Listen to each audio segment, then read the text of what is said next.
안녕하세요, 산타입니다. 저는 지금 캐드를 배우고 있습니다. 여기 캐드로 열심히 지금 톱니바퀴를 만들고 있는 모습인데, 배운 지 주말에 주말반을 이용해서 이제 내일 배운 카드를 통해서 이제 캐드반을 제가 배우고 있습니다. 오늘은 캐드 얘기를 하려고 하는 건 아니고요. 제가 참 어렵게 취업을 했거든요. 이력서를 넣고 연락이 없고 거의 3주 만에 처음으로 면접 본 곳에서 이제 일을 하게 된 건데, 어떻게 제가 취업을 하게 됐는지 저 같은 고민하시는 분들이 많을 것 같아서 간단하게 소개해 드릴까 합니다. 이제 저는 원래는 학교 선생님이었어요. 대안학교에서 국어와 책 읽기를 가르치던 교사였는데, 이제 나이가 40쯤 돼서 계속 이럴 수는 없는 것 같은 거예요. 대안학교라는 게 워낙 박봉이기도 하고 뭐 고용도 그렇게 안정적인 건 아니거든요. 하고 싶은 꿈 때문에 이제 대안학교에서 저 자체는 아이들이랑 엄청 즐거웠는데 이게 계속될 수 없다라는 생각이 들었어요. 그래서 딸 둘이 태어나고 이제 40이 돼서 이젠 직업을 바꿔야겠다 생각해서 선택한 게 전기였습니다. 근데 제가 전기 비전공이거든요. 비전공이니까 바로 기사를 딸 수 있는 것도 아니고, 그래서 기능사부터 차근차근 시작을 하자 생각을 했는데, 제가 기능사를 따더라도 사장 입장이면 저를 뽑을 이유가 전혀 없는 거예요. 기능사 얼마나 많겠어요. 젊은 분들도 많고. 그래서 고민을 하다가 지식인에도 물어보고 재미나이한테도 묻고 해서 직업학교를 들어갔습니다. 직업학교는 짧게는 6개월, 길게는 8개월 과정이 있습니다. 그래서 저는 기능사의 필기와 실기를 준비해주는 반, 또 기능사 필기를 면제해주는 반, 또 과정평가형으로 공사산업기사를 취득하게 해주는 반, 이렇게가 있습니다. 저는 필기 면제 8개월 과정 반에 들어갔었는데요.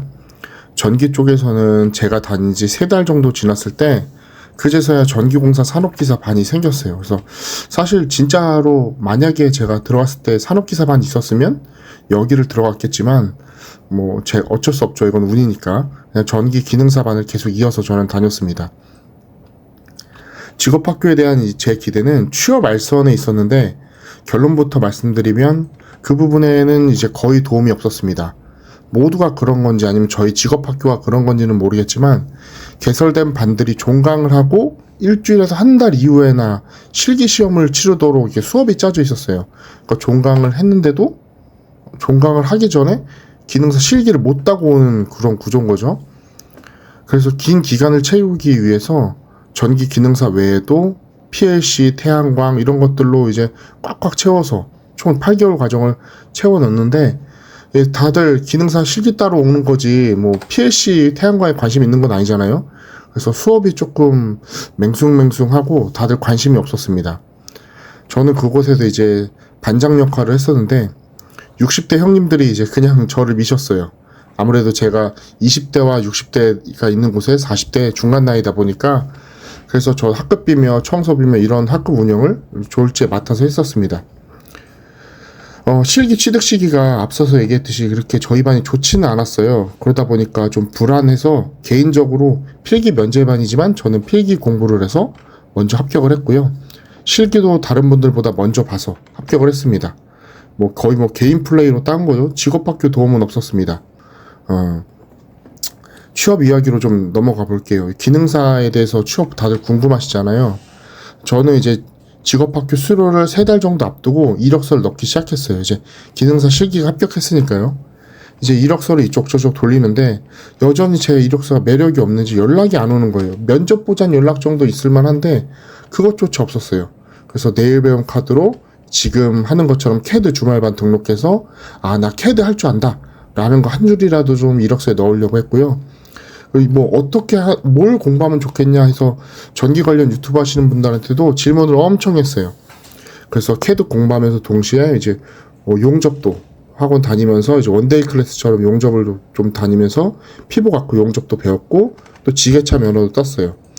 소방안전관리사 1급 강습교육도 신청해서 이것도 좀 따려고 했었고, 또 전기공사 협회에 들어가서 전기공사 수첩 초급 받을 수 있는 온라인 교육 요것도 받았습니다. 건설 경기가 진짜 너무 안 좋다 보니까 일자리가 전국적으로 없어요. 그래서 공수 받아서 일하시는 분들까지 제 느낌에는 회사에 취업하려고 하는 게 아닌가 이런 생각이 들었어요. 내선 전공을 구하는 공고가 뜨면 딱히 조건이 좋은 것 같지 않은데도 지원자가 10명씩은 있는 거예요. 그러니까 당연히 20, 30대 분들도 많았고요. 그래서 취업의 마음을 살짝 못하나, 내가 할 수 있는 게 없는 건가 이렇게 생각하고 있을 때 뭐 전기 시설, 전기 제어, 태양광, 뭐 시설 관리, 뭐 닥치는 대로 이력을 다 넣었어요. 사람인, 잡코리아, 전기공사협회 구인란에다가도 이제 나중에 이제 전기공사협회 이력서들이나 뭐 이런 것들을 올릴 수가 있거든요. 기능사 실기를 따면 이런 것도 해보고 교차로도 확인해보고 또 대전에 전기 전문으로 하는 인력사무소도 제가 체크를 다 해놨습니다. 제가 육아를 해야 돼서 뭐 고덕이나 뭐 사람 많이 구하는 이런 쪽은 갈 수가 없어서 무조건 대전, 제가 있는 곳으로만 구해야 됐었어요. 근데 어떻게 제가 취업이 됐었냐면 그러던 와중에 한 3주 정도 동안 계속 연락이 없어서 굉장히 좀 불안해하던 차에 제가 이제 지금 취업한 회사에서 연락이 딱 왔어요. 전기공사 회사인데다가 제가 배우고 싶은 것도 좀 많이 있었어요. 딱 내선 전공이었거든요. 그래서 공사회사에서 엄청 간절한 마음으로 제가 면접을 봤습니다. 면접 보신 분들이 다른 것보다 제가 이렇게 준비를 많이 하고 열심히 하려고 했다. 직업학교 기간 동안에 열심히 했고 반장도 하고 캐드도 하고 용접도 하고 했다. 이런 과정들을 주구절절 자기소개서에 적었거든요. 그러니까 이 자기소개서가 너무 정성이라서 한번 보고 싶으셨대요. 이렇게 취업이 되려면 별의별 이유로 취업이 되는 것 같아요. 그래서 결론부터 다시 말씀을 드려보자면 기능사 하나로 취업하려면 취업은 되는데 어쨌든 스토리가 좀 있는 게 좋다. 그리고 기다려라. 많이 기다려보는 게 좋다. 이력서에 한 줄이라도 내가 노력한 것을 좀 녹여내보자. 이런 생각이었습니다. 지금 회사 근무 조건은 열악해요. 확실히 이제 젊은 친구들이 잘 안 하는 이유가 있는데 주 6일은 당연하고 월급은 이제 세전으로 250입니다. 이제 수습이 끝나면 좀 올려준다고는 하시는데 아직 얼마나 올려주실지 모르겠습니다.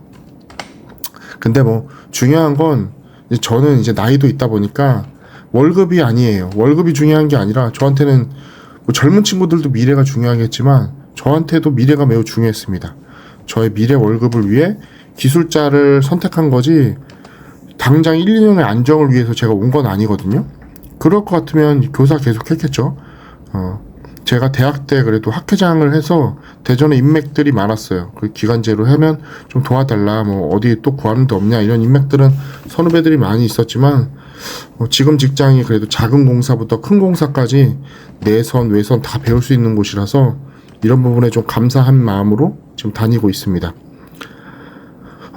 여전히 좀 열심히 살려고 저는 노력을 하고 있어요. 아침에는 이제 새벽 4시 반쯤 일어나서 전기 산업기사 공부를 하고 있고요. 밤에는 이제 체력이 너무 딸리더라고요. 그래서 갔다 온 다음에 헬스를 하고 있습니다. 지금도 원래는 헬스를 갔다 와야 되는 시간인데 지금 비가 너무 많이 와서 헬스장을 걸어갈 수 없을 지경이더라고요. 이렇게 막 바닥에 물이 막 신발의 절반 정도 올 정도로 찰방찰방 잠겨서 그래서 오늘 하루만 좀 마음을 접고 이렇게 유튜브 녹음을 좀 하고 있습니다. 일할 곳이 아직 남아있고 또 40대 나이에도 아직 기회가 남아있다는 그 느낌이 주는 기쁨이 있어요. 그래서 우리 딸들한테 아빠가 열심히 사는 모습을 보여주고 우리 딸들이 대학 가서도 은퇴하지 않고 기술자로 뿌듯하게 일하고 있는 모습을 한번 그려보고 있습니다. 모든 아빠들 파이팅이고요. 들어주셔서 고맙습니다. 산타였습니다. 감사합니다.